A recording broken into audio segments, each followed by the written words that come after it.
Hey everyone, in this recording we will be solving the rational equation you see on your screen right now. And this is in a way a fairly simple type of example that we tend to see thrown onto different tests and quizzes and assignments when it comes to this topic, where you'll have one of your denominators a linear factor, another denominator a different linear factor, and a third denominator being the product of the two linear factors that we already saw. Realistically, is that always going to be the case? Of course not. But we like to model these different types of scenarios and master different styles. Like a Boy Scout gets its badges, right? So you earn your math badge, right?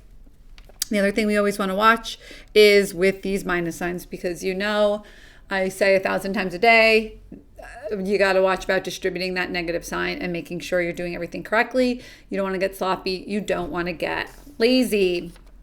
So I have this little slip of paper here to help us out with multiplying through without necessarily writing out a whole lot of messy steps, which I feel like often discourages us from continuing with the problem. So let's jump into it.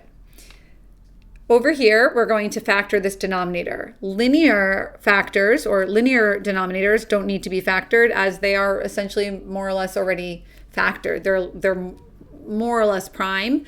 The only time that a linear factor is not prime, oh, that's too dark. The only time a linear factor is not prime, and that's too bright again, is when, so much for that. I think it's exactly the same as it was in the beginning. When there's like a GCF that's a constant, like a 2 or a 3 or a negative, take those negatives out. So these were good, right? We're going to leave them alone. And now most of the time, and that's just on this set of examples, you will not make this the case all the time, but when you need to factor this quadratic in this style of question, the factors either are going to include both or one of those factors that are there. So what I like to do to get started is at least put in x and x, and then we're going to kind of check it with a bit of FOIL action, right? I'm not going to put in the plus or minus signs yet, and let's see if this makes sense, right? First times first is x times x, and that does equal x squared. Let's do last times last. 1 and 2 makes 2. Since the 2 is positive, that means these are either both plus or both minus. If this is positive, then both signs are whatever that one is. They should both be minus. Does this make sense for the middle? Outer is negative 2x. Inner is negative x.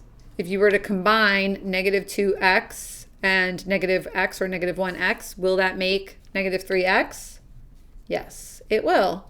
Yay. So we are factored. I'm going to cross out the quadratic denominator. I'm going to leave it as the product of the two linear factors. Now the next thing we want to do is determine our least common denominator. Again, the word least makes people think little, but it's the smallest thing that we can grow this into. A least common denominator is just specifying that we're using the least common multiple, and multiples are what we count up by. So we're counting up by x minus 1s. You could have x minus 1 or x minus 1 squared or x minus 1 cubed and so forth. X minus 2, we could have multiple of those, or we could have the product of those things. So without taking anything away from any of the denominators, how do we make sure they all have the same denominator? What do they have to be? We could only give these denominators more. We cannot take away. So we are going to use the product of x minus 1 and x minus 2. So it's like having 3 as your denominator, 5 as your denominator. They don't have anything in common. We're going to use the product of those two. This is like having a 15. All right.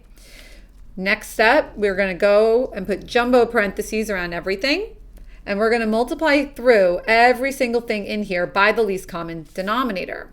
So I'm going to write the least common denominator on this little paper over here. Actually, so I'll do it like this. So it was x minus 1 and x minus 2. I don't know, I made that minus sign quite aggressive. I don't know why I did that.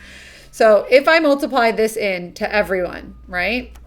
I'm going to go over here. I'm going to write down what I'm doing because I'm not going to keep the little slip of paper. I'm just putting it here. It's like our training wheels to get us on our two-wheeler.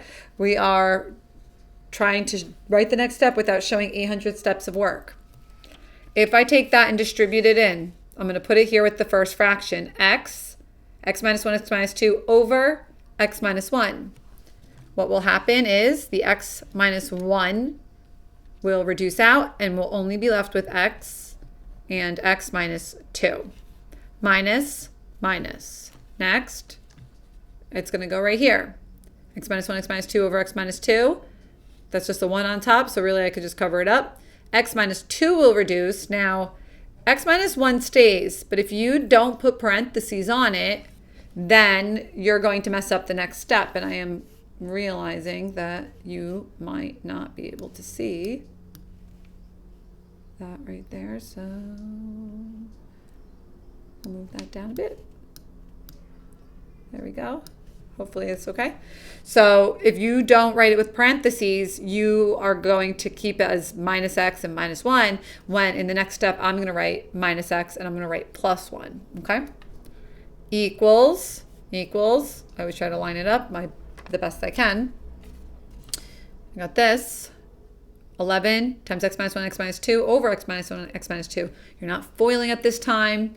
Think logically, think ahead, think about what's on your paper, think about what your goal is. We're trying to clean this all up. Both the x minus 1 and the x minus 2 will reduce, and you're only left with 11. All right? So we no longer have denominators. But speaking of denominators, let's take a minute, because I should have done this first, and I will be the worst at it. But what are our restrictions? Well, I should make that plural, because there could be more than one. I'll put parenthesis around the S. What is our restriction, or what are our restrictions? What values of x are not allowed? X is not allowed to equal 1, and x is not allowed to equal 2. So we want to watch out for those at the end. Now let's kind of start opening this up. We have x squared minus 2x minus x plus 1 equals 11. I might combine these like terms. X squared minus 2x and minus x will become minus 3x. And while I'm at it, one thing I noticed, like walking around the room when you guys are doing examples in class and things like that, is that we're very quickly forgetting that when you solve a polynomial equation, especially if it's not linear, when you're solving a polynomial equation, you want to get it equal to 0. You want to factor and use zero product property. People are like trying to bring the constants to one side, the x to the other side, and they're like, how do I get x alone? Hello, it's a polynomial. That's what we spent most of the beginning of the school year working on, right? You can't forget old things to do new things.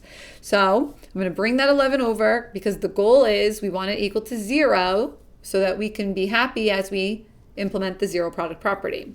So x squared, these two combine to give me minus 3x, but I have 1 minus 11, that's negative 10. Not my proudest moment, this line right here. I'm going to rewrite x squared minus 3x minus 10 equals 0. That looks a little bit more straight, right? Yeah. From here, factor it, right? AC method if you must. If you can jump right to your parentheses, amazing, do that.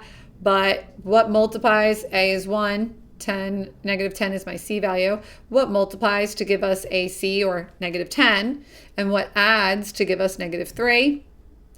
1 and 10? No. 2 and 5? Ding, ding, ding. Now I need to be a negative 10 as the product. AC is negative 10. Right? So that means 1 is negative and 1 is positive. Well, not the number 1, but one of the 2 or the 5. And I need to make negative 3. If the middle number is negative and I have 1 positive and 1 negative, that means the bigger number, 5, would be negative. If the middle number is positive, the bigger number is positive. So it's a positive 2 and a negative 5. Whenever your A value is equal to 1, we can jump right to the parentheses. If A is anything but 1, even if it's a negative 1, you cannot just jump to the parentheses with those numbers. you either have to work out the outer and inner in your head and make sure it gives you the right middle, or you have to split the middle term and use the grouping method.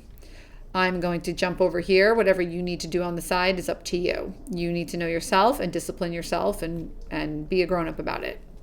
I'm going to apply the zero product property. What does that mean? That means everything that's usually linear, take each piece of this factored form and individually set them equal to 0. I'm going to subtract 2. X equals -2. There's one solution that we found algebraically.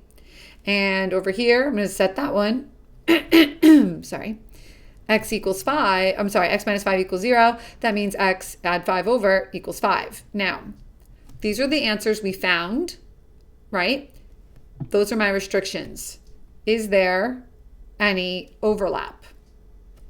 X is not allowed to equal 2 or 1. That's -2. No overlap. They're not the same. We're good. If there was overlap, if this 2 was also a positive 2, then X equals 2 would be what we call extraneous solutions. So if you're listening to this video right now, in this little explosion looking thing, I want you to write out no extraneous solutions. No extraneous solutions. These are your restricted or your excluded values, depending on the worksheet, depending on the teacher. Those are excluded. They wouldn't be included, right? And then these are the answers. These are the answers. Answers to this, you need to know what that means. I feel like a lot of people float through life and float through high school math not even knowing what it means. The answers to this means this is true. When I subtract this and this, it will equal this only when X equals -2 or when X equals 5. Those are the only conditions under which these two sides of the equal sign will be equal to each other. Otherwise, they're not equal to each other. This statement would be false otherwise. Any other number plugs in, the left and the right will not be equal. So that's what satisfies it. And again, you're writing in this box, no extraneous solutions. You are not drawing the smiley face. You are not writing what I'm writing, 2 solutions, 2 excluded values. The people who write this are the people who just fast forwarded and had me on mute. So the next example should pop up on a thumbnail on the screen, or you could jump to the playlist and shop around for whatever example you would like to see worked out or you would like to check your own work on. And I hope you found this helpful, and I hope you are having a very nice day. Bye.